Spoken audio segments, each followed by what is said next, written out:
Hi students, good morning. Today continuing chapter number 12, that is electricity, and in this topic we are going to see about heating effect of electric current. Heating effect. अब देखा ही होगा आपने बच्चों, जब भी electric current pass होता है या कोई भी गैजेट से जब करंट पास होता है तो वो गैजेट जो है वो थोड़ा गर्म हो जाता है, या वायर को भी आप हाथ लगाओगे तो थोड़ा गर्म हो जाएगा। तो गर्म क्यों होता है यहाँ पे? जनरली जो कंडक्टर्स होते हैं जैसे कॉपर वायर होते हैं वो इतने ज्यादा गर्म नहीं होते हैं। बट अगर आप लोग नॉन कंडक्टर्स देख लो, रबड़ वगैरह के पास अगर आप इलेक्ट्रिसिटी पास करो, because they are having high value of resistance, therefore they will stop the flow of current, and hence the current is converted to heat energy, that is electrical energy is converted to heat energy। तो जितना ज्यादा resistance होगा उतनी ज्यादा heat energy produce होती है। तो कई सारे ऐसे अप्लायंसेस होते हैं जिसमें हीट एनर्जी बहुत ज्यादा प्रोड्यूस होती है, जैसे आयन हो गया, टोस्टर हो गया, ओवन हो गया। इन सब में हम लोग जो है हीट को चाहते हैं। तो these are some of the useful effects of electrical energy into heating effect. So let's move. What is this heating effect of electric current? A cell or a battery is the source of electrical energy। देखो बच्चों, cell और battery, cell या तो battery जो होता है that provides potential difference, provides potential difference, यानी voltage जो प्रोवाइड करता है तो वो कौन प्रोवाइड करता है? potential difference, or we can say the battery maintains the potential difference between two points। तो source of energy कौन है? तो बैटरी या तो सेल है, ठीक है। Due to the chemical reaction inside them, a potential difference is set up which is responsible for the flow of current through any circuit। So to maintain this flow, the source continuously has to provide the energy। तो ये potential difference को maintain करने के लिए battery को continuous जो है वो एनर्जी प्रोवाइड करनी पड़ती है। But only a few part of this energy helps in maintaining the current consumed in useful work। जैसे फैन चला दिया, ठीक है, आप 10 मिनट भी फैन को ऑन रखो, फिर फैन को जहां पे मशीन लगा रहता है वहां पे फैन के बीच में आप हाथ लगाओ तो गर्म हो गया होगा वो। तो 100% इलेक्ट्रिकल एनर्जी यूजफुल वर्क में हमेशा कन्वर्ट नहीं होता है। Some of the amount of energy is converted to heat energy as well. Rest of it may be expedite in the heat by raising the temperature of the appliances। तो ये common है, आपने देखा ही होगा, हर एक अप्लायंसेस थोड़ा बहुत current pass होने के बाद गर्म हो ही जाता है। Therefore, when an electric current is passed through the high resistance wire like nichrome wire, हमने ओम्स एक्सपेरिमेंट में निक्रोम वायर देखा था। निकल, क्रोमियम, आयरन एंड मैंगनीज, ये चार एलिमेंट का एलॉय है nichrome. The wire becomes very hot and produce heat. तो ये जो वायर है वो हॉट हो जाता है, हीट प्रोड्यूस करता है, क्योंकि इसका रेजिस्टेंस काफी ज्यादा है। In purely resistive circuit the source of the energy continuously get dissipated entirely in the form of heat। This is called heating effect of electric current। तो जो ज्यादा रेजिस्टिव सर्किट्स होती है इन high resistive circuit, high resistive circuit में जो current है वो इतना ज्यादा पास हो रहा है, आई मीन जो करंट जो है वो पास हो रहा है, बट उस सर्किट में रेजिस्टेंस इतना ज्यादा है जिसकी वजह से हीट प्रोड्यूस होती है, उस अप्लायंसेस में हीट प्रोड्यूस होती है। तो इसीलिए ऐसे इफेक्ट को बोलते हैं heating effect of electric current. This is obtain by transformation of the electrical energy to heat energy. तो बहुत सारे अप्लायंसेस है जिसमें ऐसा होता है, जैसे इलेक्ट्रिक हीटर ले लो, इलेक्ट्रिक आयन ले लो, इलेक्ट्रिक टोस्टर ले लो, इलेक्ट्रिक ओवन ले लो। इन सभी में आप लोग देखोगे तो वो जो अप्लायंस है वो खुद गर्म होता है। इलेक्ट्रिक आयन की बात करें, इस्त्री, अब हम हमारा काम ही है कि वो जो इस्त्री का जो फ्लैट सरफेस है वो गर्म होना चाहिए, तभी जाके तो प्रेस होगा ना, कपड़े इस्त्री होंगे, अदरवाइज तो नहीं होंगे, ठंडे पे तो होने नहीं वाला है।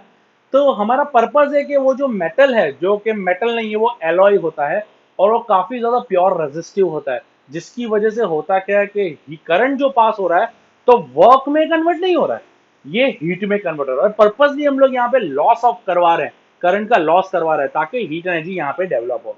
अब एक बात आप और भी आप लोग समझ लेना कि जितना ज्यादा रेजिस्टेंस होगा ना उतना कम करंट फ्लो होगा और उतना ही ज्यादा आपका इलेक्ट्रिसिटी बिल आएगा।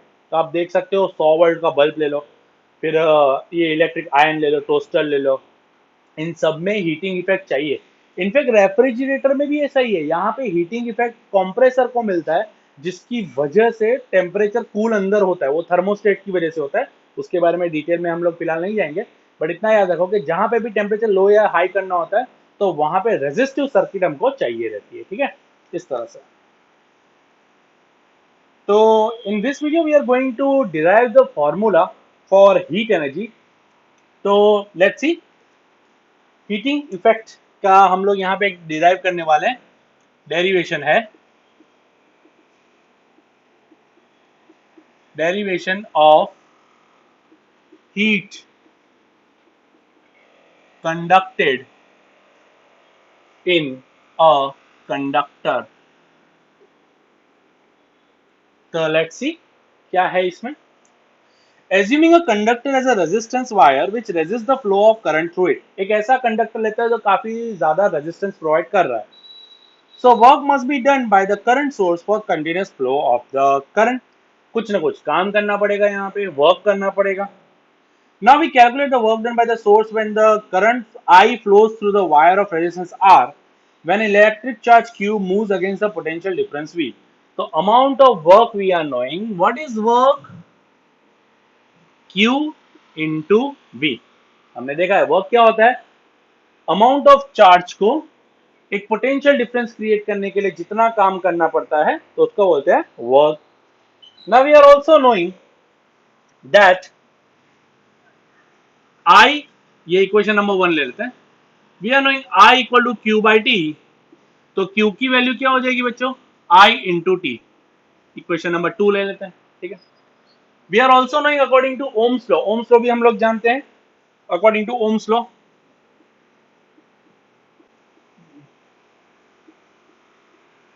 Ohms law we are knowing V equal to I R, V equal to I R. तो हमारी तीसरी इक्वेशन हो गई। Placing equation 2 and 3 in 1,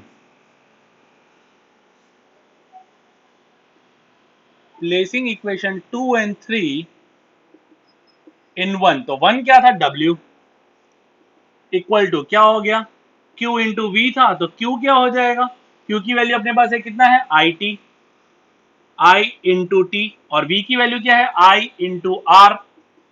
you can see I कितनी बार है, 2 बार है, तो मैं क्या लिख दूंगा, मल्टीप्लाई होगा तो आई स्क्वायर, ये R लिख देता हूं और ये T लिख देता हूं, ठीक है। तो इस तरह से ये हो गया अपना W। बट ये वर्क है, बट ये जो वर्क है वो किस में कन्वर्ट हो रहा है बच्चों, ये हीट में कन्वर्ट हो रहा है। The work done is converted entirely into heat. Suppose हम ऐसा सपोज करते हैं कि जितना भी वर्क हो रहा है वो पूरा का पूरा जो है वो हीट में कन्वर्ट हो रहा है, तो instead of W simply we will be writing H। तो H is equal to I square R T, H equal to I square R T. इसका मतलब क्या है कि यहाँ पे जो हीट जनरेट हुई है वो 3 चीजों को प्रोपोर्शनल है। एक तो स्क्वायर ऑफ द करंट, एक रेजिस्टेंस और एक टाइम। यानी सर्किट में जितना ज्यादा करंट फ्लो होगा, square of the current flow होगा, उतना ज्यादा हीट प्रोड्यूस होगा। जितना ज्यादा रेजिस्टेंस होगा उतना ज्यादा हीट प्रोड्यूस होगा, एंड जितने टाइम तक रेजिस्टेंस प्रोवाइड होगा उतने ज्यादा टाइम हीट जो है वो प्रोड्यूस होगी, ठीक है। तो this particular equation, this equation, it is called Joule's law of heating। ये क्या है बच्चों, जूल्स लॉ ऑफ हीटिंग, और इसका फॉर्मूला क्या है, H equal to I square R T. Now what is Joule's law of heating, अगर मैं लिखूं तो heat is directly proportional to the square of the current। ये first point. Second, heat is directly proportional to the resistance of a conductor, and third, heat is directly proportional to the amount of time, amount of current passing in given time. तो H जो है वो तीन चीजों पे depend करता है, current पे, आई स्क्वायर आर टी, रेजिस्टेंस पे, एंड टाइम पे। जितना ज्यादा करंट फ्लो होगा और जितना ज्यादा रेजिस्टिव सर्किट होगा और जितने ज्यादा टाइम तक जो है अगर करंट पास होगा तो उतना ज्यादा हीट एनर्जी प्रोड्यूस होगा। तो इसका स्क्रीनशॉट ले लेना, ये लॉ है, ये है joules law of heating. This is called joules law of heating. ये जूल्स लॉ ऑफ हीटिंग है, ठीक है। तो हमने बहुत कुछ देखा, हीटिंग इफेक्ट क्या है। तो सबसे पहले डेरिवेशन में we are knowing W equal to Q into V, then we are also knowing that I equal to Q by T, current की डेफिनेशन में से। तो Q की वैल्यू क्या हो जाएगी, I इंटू टी हो जाएगी, ये T वहां मल्टीप्लाई हो जाएगा। Then according to Ohm's law के अकॉर्डिंग हमने क्या देखा, V equal to I R देखा हमने। तो ये सेकंड एंड थर्ड इक्वेशन जो उसको फर्स्ट इक्वेशन में रख देंगे हम लोग सिंपल यहाँ पे। तो ये क्या हो जाएगा, W equal to I square R T हो गया, ठीक है। Now as this, suppose the work done, ये जो वर्क डन है वो पूरा का पूरा कन्वर्ट किस में हो रहा है, अगर हीट एनर्जी में कन्वर्ट हो रहा है, then W will be replace by H equal to I square R T हो जाएगा, ठीक है। तो इस तरह से आपका जूल्स लॉ ऑफ हीटिंग है। तो अगर आपको पूछे लॉ पूछे what is Joule's law of heating, so you must be writing that heat energy produced is directly proportional to the square of the current. Heat energy produced is directly proportional to the resistance of the conductor, and heat energy is directly proportional to the amount of current passing in a given time. कि जितने time तक जितना current जितने resistive circuit में flow होगा उतनी ज्यादा जो है हीट प्रोड्यूस होगी, क्योंकि सभी डायरेक्टली प्रोपोर्शनल है, सभी मल्टीप्लिकेटिव और न्यूमरेटर में। इसलिए जितना ज्यादा करंट रेजिस्टेंस और टाइम होगा उतनी ज्यादा हीट प्रोड्यूस अप्लायंसेस में होगी, ठीक है। So that was your heating effect of electric current. And हमने देखा कि हीट एनर्जी किस पे डायरेक्टली प्रोपोर्शनल है। तो ये तीनों चीज ये आपको लॉ में है, तो इसका स्क्रीनशॉट ले लेना। इसके रिलेटेड न्यूमेरिकल्स वगैरह भी आएंगे बट वो हम लोग नेक्स्ट वीडियो में देखेंगे, ठीक है।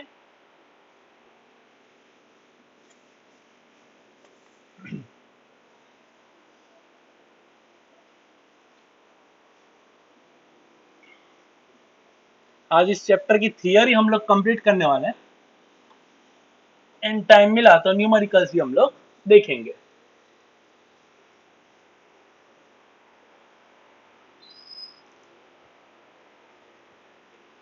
चलो, अब हमने देखा कि heating effect of electric current, यानी करंट जो है वो जब प्रोड्यूस हो रहा है तो हीट भी प्रोड्यूस हो रही है। तो ये तो लॉस ऑफ हीट हुआ ना, कि हमेशा अगर हीट प्रोड्यूस होती रहेगी ये तो करंट का लॉस हो रहा है। बट कभी कभी ये चीज हमको फायदा भी पहुंचाती है। तो किन अप्लायंसेस में practical use of heat energy है, तो practical use of heat energy,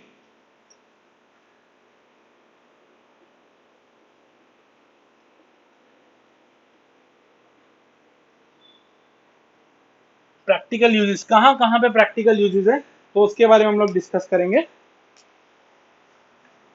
पहला, although heating effect of electric current causes undesirable loss of electrical energy, still there are some useful applications of it। तो कहां पे use होता है इसका, practical application कहां है। तो सबसे पहले हमने देखा होगा इलेक्ट्रिक बल्ब, हमारा पहला डिवाइस है इलेक्ट्रिक बल्ब।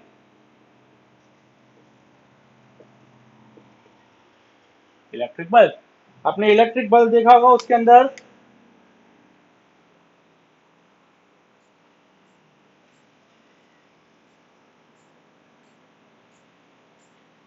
ऐसा है। तो ये है फिलामेंट,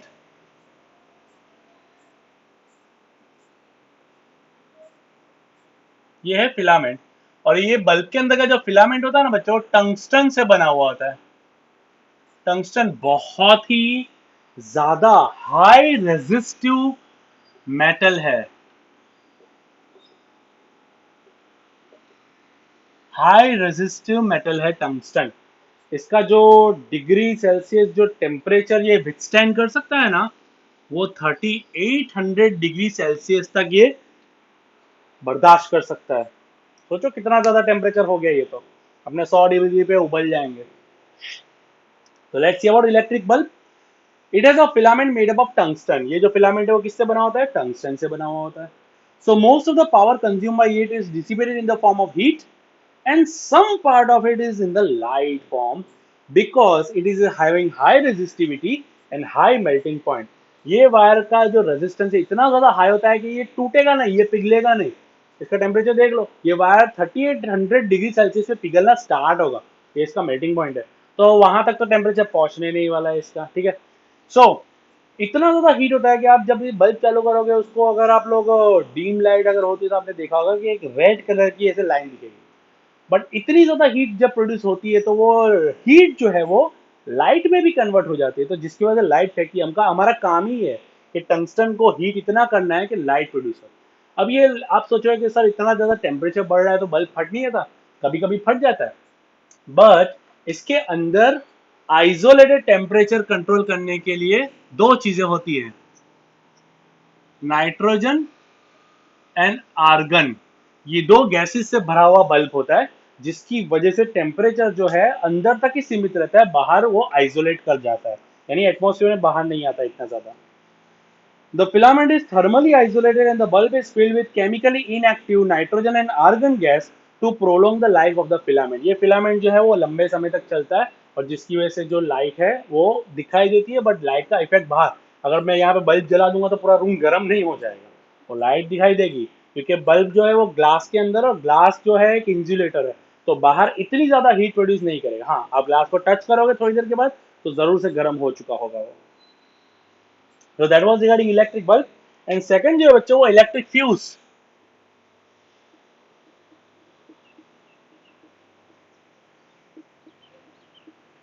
आपने फ्यूज देखा ही होगा।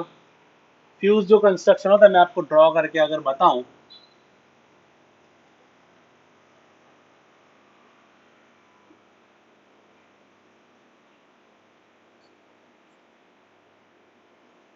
कुछ इस टाइप से समथिंग जैसा होता है, ठीक है।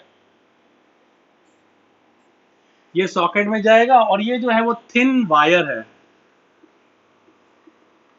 Thin wire with very low resistance. इसका रेजिस्टेंस काफी लो है and as well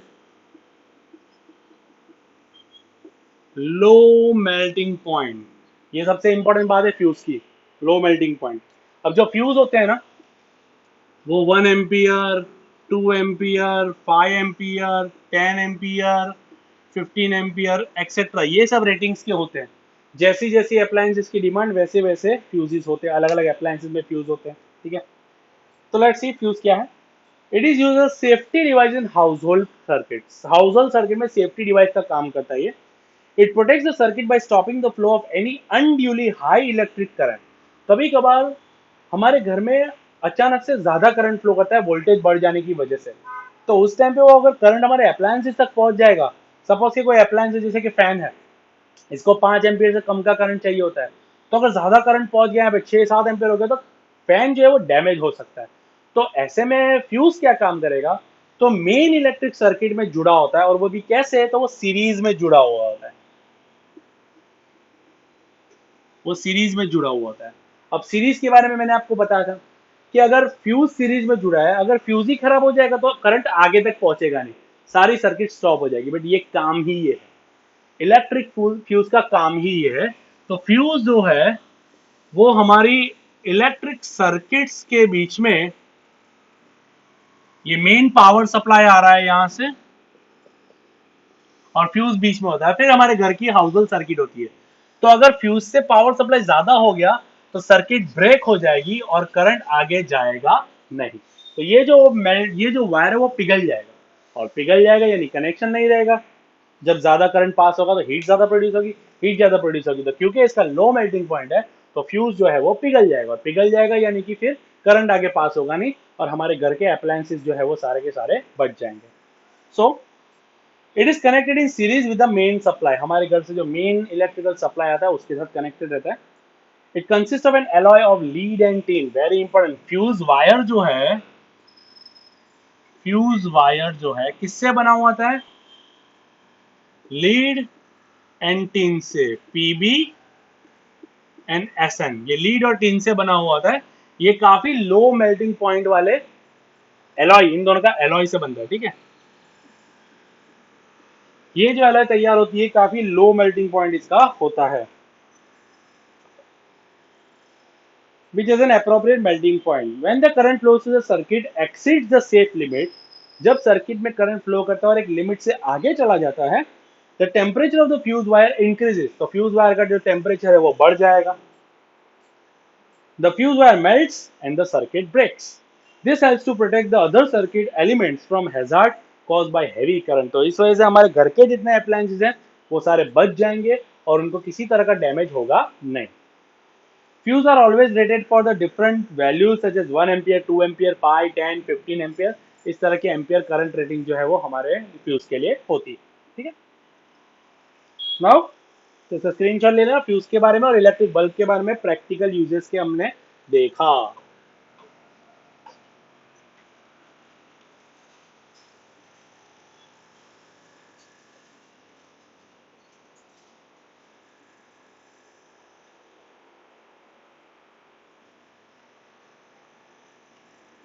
now electric power,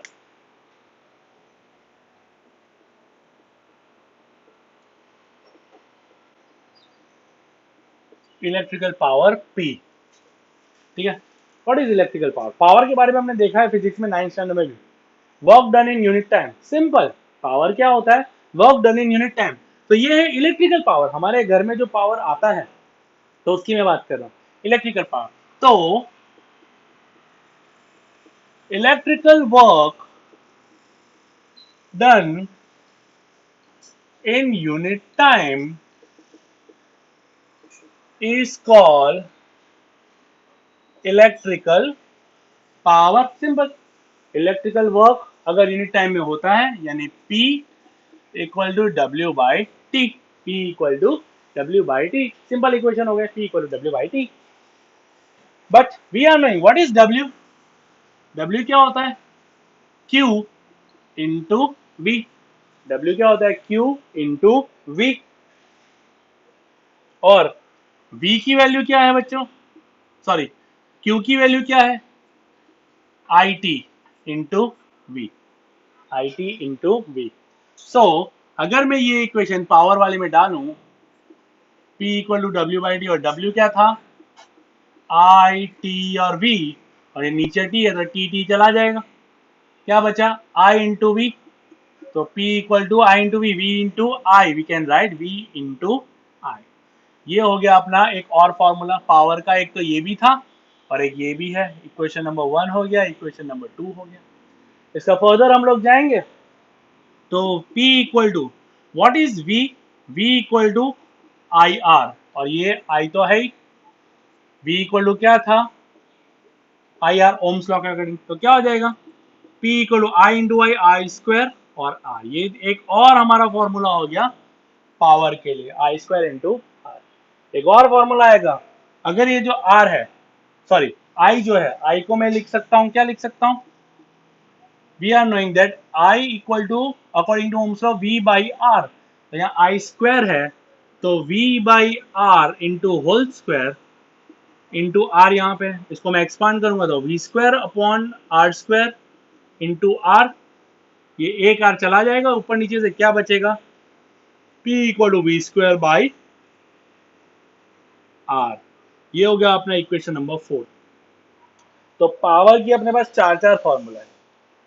P equal to W by T, P equal to potential difference into current, P equal to I square R into I square R, and P equal to V square by are.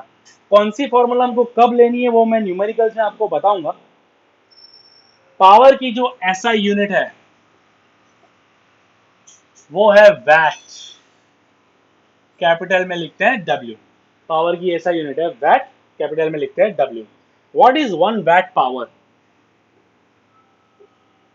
1 watt power is equal to 1 ampere current flows when 1 volt potential difference is applied between 2 points. 1 watt power is equal to, या तो is obtained, we can say, कब हमको 1 watt power मिलता है? When 1 ampere current flows when 1 potential difference is applied between 2 points. 2 point के बीच में जब 1 volt potential difference बहता है और 1 एम्पियर करंट प्रोड्यूस करता है तो उसको हम बोलते हैं 1 वैट। ये डेफिनेशन कहां से आई? तो ये डेफिनेशन यहां से आई, P equal to V into I.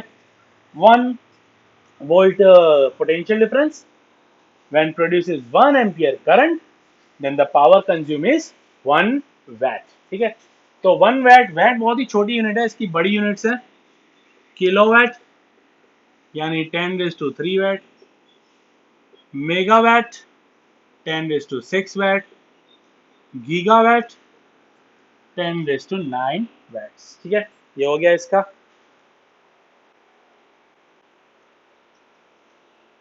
Practical unit भी है पावर की, बहुत ही इंपॉर्टेंट है, 9th में भी देखी थी।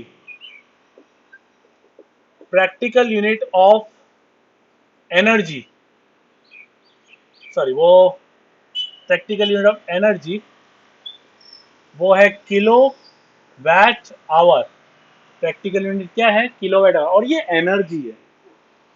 यहां पे मैं अगर ये फॉर्मूला आपको बताऊं, P इक्वल टू W/T है, बट हम लोग एनर्जी की बात कर रहे हैं, हम लोग पावर की बात नहीं कर रहे। तो एनर्जी क्या है? ये W है, तो W क्या हो जाएगा?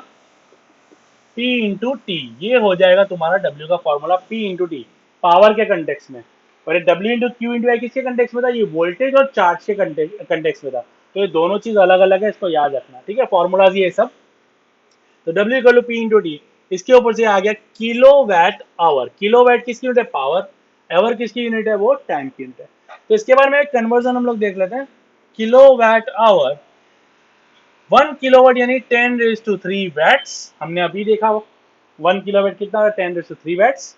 और आवर्स की मैं बात करूं तो आवर्स को मैं सेकंड्स में कन्वर्ट करूंगा तो 3600 सेकंड्स। ठीक है, इसको मैं मल्टीप्लाई करूंगा तो 36 इंटू 10⁵, ये 3 और ये 2 0, 10⁵ वैट सेकंड्स। ठीक है, वैट सेकंड्स हो गया। What is watt seconds? Watt seconds यानी होता है जूल। इसकी दूसरी यूनिट क्या है बच्चों? जूल। तो एनर्जी किस में यूज होता है? जूल में होता है। तो 3.6 इंटू 10⁻⁶ जूल्स। तो 1 kilo watt hour is equal to 3.6 into 10⁻⁶ joules. तो ये भी एक कन्वर्जन आपका हो गया यूनिट में। ठीक है, तो इस तरह से हम लोग ये यूनिट्स डिराइव कर सकते हैं। ये आपको पता है ना, joules, watt second. Watt second, watt क्या होता है बच्चों? जूल पर सेकंड। वॉट क्या है? जूल पर सेकंड। इसकी यूनिट क्या है? जूल। और टाइम की यूनिट क्या है? सेकंड। तो ये वॉट की जगह मैं क्या लिखूंगा? जूल पर सेकंड। ऐसा है ना, वैट की जगह क्या लिखूंगा? जूल पर सेकंड। और ये सेकंड, सेकंड सेकंड का क्या बचा? जूल। तो इस तरह से आता है। 9 में देखा था, इसलिए इतना डिटेल में नहीं जा रहा हूँ यहाँ पे। क्लियर? सो बहुत सारी फॉर्मूलाज इस चैप्टर में हमने देखी है, तो आपको ये दिमाग में रखना है। पावर के बारे में हमने देखा, what is power? That is work done in unit time. Electrical work done in unit time is called power. We are knowing the W equal to Q into T. तो W की जगह मैं क्या रखूंगा? IT। और ये IT भी हो गया ना। पावर W अपॉन T था, तो W की जगह क्या रखा? IT इंटू V हो गया। ये T है, T गेट कैंसल, तो क्या बचा? V into I. ये पावर की main definition, I mean main equation. ये बहुत सारे न्यूमेरिकल्स में काम आएगी। P equal to V into I. दूसरा, इसको फर्दर एक्सटेंड करते हैं ओम्स लॉ के according. What is V? V is IR। V equal to क्या होता है? IR होता है। तो I इंटू आई क्या हो जाएगा? I²R। फर्दर इसको और एक्सटेंड करेंगे हम लोग। I², I की जगह क्या लिख सकते हैं हम लोग? V/R। ये भी ओम्स लॉ के अकॉर्डिंग ही है। तो V/R का होल स्क्वायर, तो V का स्क्वायर V², R का स्क्वायर R²। एक R² क्या? एक R डिलीट हो जाएगा ऊपर से और नीचे बचेगा सिंगल R। तो P इक्वल टू V²/R। ठीक है, जब भी करंट कांस्टेंट होगा सर्किट में, करंट कांस्टेंट होगा। करंट कब कांस्टेंट होगा? सीरीज में। तब हम लोग यूज करेंगे ये वाली formula, P equal to I²R। और जब भी वोल्टेज कांस्टेंट होगा तब हम लोग यूज करेंगे P equal to V square by R, ठीक है। तो ये न्यूमेरिकल्स में आएगा, तब मैं आपको और भी डिटेल में बताऊंगा, तो याद रखना। तो दैट वाज और इलेक्ट्रिक पावर। आज हमने कई सारी चीजें देखी, heating effect of electric current देखा, हमने उसका फॉर्मूला डिराइव किया H equal to I square R T. Then हमने practical uses of heating effect of electric current देखा, इलेक्ट्रिक बल्ब और फ्यूज जो कि सेफ्टी डिवाइस है उसके बारे में देखा। And we also derive the power, electric power की डेरिवेशन, कई सारी फॉर्मूलाज जो है वो हमने डिराइव की, और कुछ ये यूनिट्स वगैरह के रिलेटेड भी हमने डिराइव किया है, ठीक है। So that was the theory of this chapter. Theory इतनी थी इलेक्ट्रिसिटी की, इसको बराबर से देखना। इसके बारे में न्यूमेरिकल्स हम लोग कंटिन्यू करेंगे, बट वो हम लोग नेक्स्ट वीडियो में स्पेशल इसका वीडियो करेंगे, और चैप्टर के जितने भी सारे न्यूमेरिकल्स है वो सारे वीडियोस हम लोग सारे न्यूमेरिकल्स उसमें करेंगे, तो अच्छे से ध्यान देना, ठीक है। Let's move towards the numericals of text book. हमने 12.9 तक हमने सारे न्यूमेरिकल देख लिए थे, और 12.10 आज के जो हमने टॉपिक देखा, एग्जाम्पल 12.10 टू 12.13 तक है, तो वो हम लोग पहले देख लेते हैं। An electric iron consumes energy at the rate of 840 watts when heating is maximum rate and 360 watt when the heating is at minimum rate. Voltage is 240. एक अप्लायंस आयन जो है वो कंज्यूम करता है 840 वॉट्स जब मैक्सिमम हीट वो utilise करता है, हीटिंग मैक्सिमम है, तो पावर सप्लाई तब कितना है हमारा 840 वॉट मैक्सिमम में, और मिनिमम जब है तो 340 वॉट यूज कर रहा है मिनिमम में। वोल्टेज कितना है बच्चों, तो वोल्टेज यहाँ पे दिया हुआ है 220 volt. What is the current and the resistance in each case, दोनों ही केस में करंट और रेजिस्टेंस हमको फाइंड करना। तो हमने अभी एक फॉर्मूला देखी थी बच्चों, P equal to V I. Current find करना है तो हमारे पास वोल्टेज है, हमारे पास पावर भी है, तो फॉर मैक्सिमम वाले के लिए maximum power then current I equal to, ये V नीचे चला जाएगा, तो P बाई वी, P कितना है 840 मैक्सिमम के लिए, और V कितना है यहाँ पे 220। इसको अगर मैं डिवाइड करूंगा तो डिवाइड करके आंसर आएगा 3.82 एम्पियर। 3.82 एम्पियर, ये कब आएगा जब पावर मैक्सिमम था तब। तो रेजिस्टेंस भी फाइंड कर लेते हैं, we are knowing Ohm's law again, R equal to V by I, 220 upon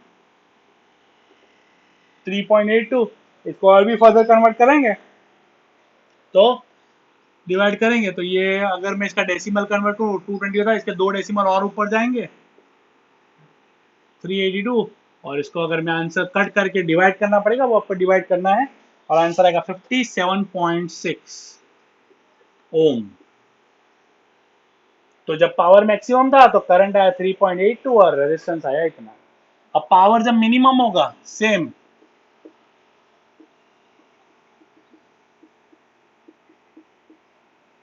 minimum power जब होगा तो सेम हमको करना है, तब I equal to P by V, तब मिनिमम पावर कितना था 340, वोल्टेज सेम था 34/22 करेंगे, your answer will be 1.64 ampere, यानी I तब कितना आएगा 1.64 एम्पियर। सेम रेजिस्टेंस भी हमको कैलकुलेट करना है, R equal to V by I, ये सब ओम्स लॉ के अकॉर्डिंग ही चल रहा है, वोल्टेज सेम है 220 और I कितना आया 1.64, अगेन ही 64 का 100 ऊपर जाएगा तो 3 जीरो हो जाएंगे यहाँ पे अपन 164, तो R यहाँ पे तब कितना रेजिस्टेंस प्रोवाइड करेगा 134.15 resistance, 134.15 resistance. You can see here, जब यहाँ पे करंट ज्यादा था, ये 1.64 है और 3.18 है, करंट ज्यादा तो रेजिस्टेंस कम है, यहाँ पे देखो रेजिस्टेंस बढ़ गया, करंट ज्यादा, करंट कम हो गया तो रेजिस्टेंस बढ़ गया। According to Ohm's law I equal to V by R, resistance is inversely proportional to current होता है। तो ये आपका न्यूमेरिकल 12.10 था, इसको स्क्रीनशॉट ले लें।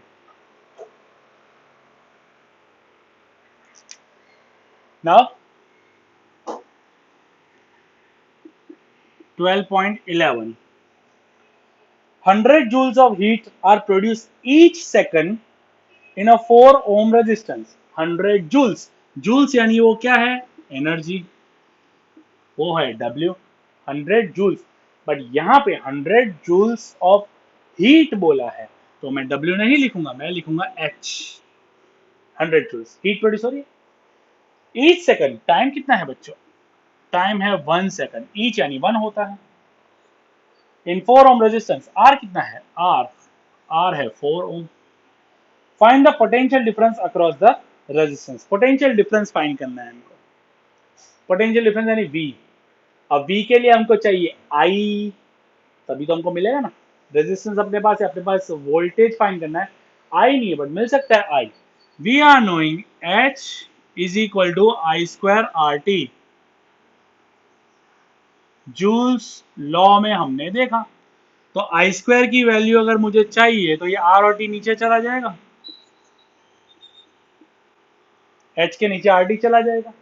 एच कितना है 100, आर कितना है 4, और ये कितना है 1. ये 4 कितने जा 4, 25 25/1 यानी कि 25 ओनली.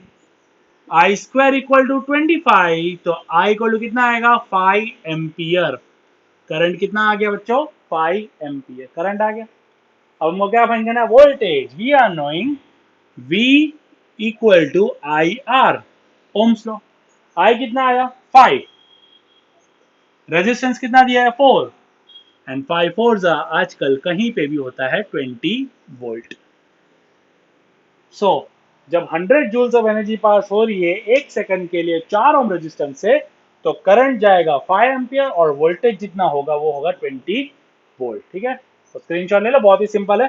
टेक्स्ट बुक में इसमें बहुत ही कंफ्यूजन दिया हुआ है. बेटर है apply this formula and this way. ले लिया स्क्रीनशॉट. चलो next one.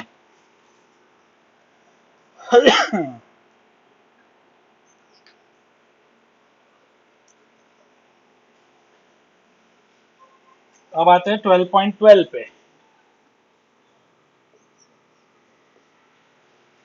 An electric bulb is connected to 220 volt generator. V कितना है 220 volt. The current is 0.5 ampere. Current I कितना है 0.5 ampere. What is the power? Power क्या होगा, power का फॉर्मूला हमको पता है. V और I के कंटेक्स में क्या है, V इंटू वाई. देखो पावर W बाई टी भी होता है, बट W यहाँ दिया नहीं हमको. हमको जो दिया होता है उसके हिसाब से फॉर्मूला लगाना होता है. V कितना है यहाँ पे 220, I कितना है 0.5. 220, ये 5 को मैं ऐसे 5/10 लिख सकता हूँ. ये गया 22 5 110 वैट. ये W जो है वो वर्क का नहीं है, वैट का है. WATT ये इसकी यूनिट है ना पावर की. ठीक है. एंड 12.13 एग्जांपल्स का last numerical. In an electric refrigerator rated 400 watts, power कितना है, operate for 8 hours daily.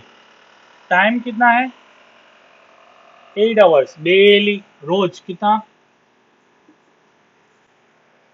What is the cost of energy to operate it for 30 days at 3 rupees per kilowatt hour. तो हमने ये 9th standard में भी देखा है energy consume. तो पहले तो एनर्जी कंज्यूम हम लोग देख लेते हैं. Energy consume in 1 day, daily का बोला है ना पहले तो.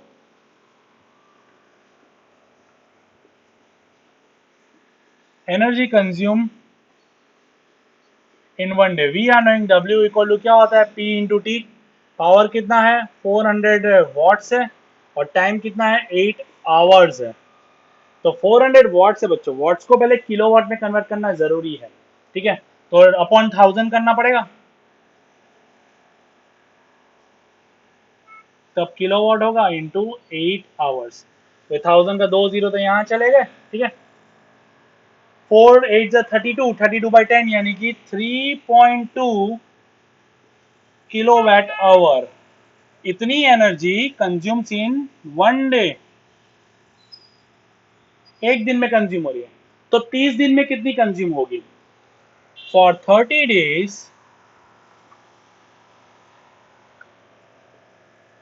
तो 3.32 इंटू 30 अगर करोगे तो 32 3 जा दैट इज 96 आएगा, 96 किलो वैट आवर। अब हमको कॉस्ट फाइंड करना है, तो cost of electrical energy at 3 rupees per kilo watt hour. 1 kilowatt का 3 रुपीज है, तो 96 का कितना होगा? Simple, 96 into 3, your answer will be rupees 288।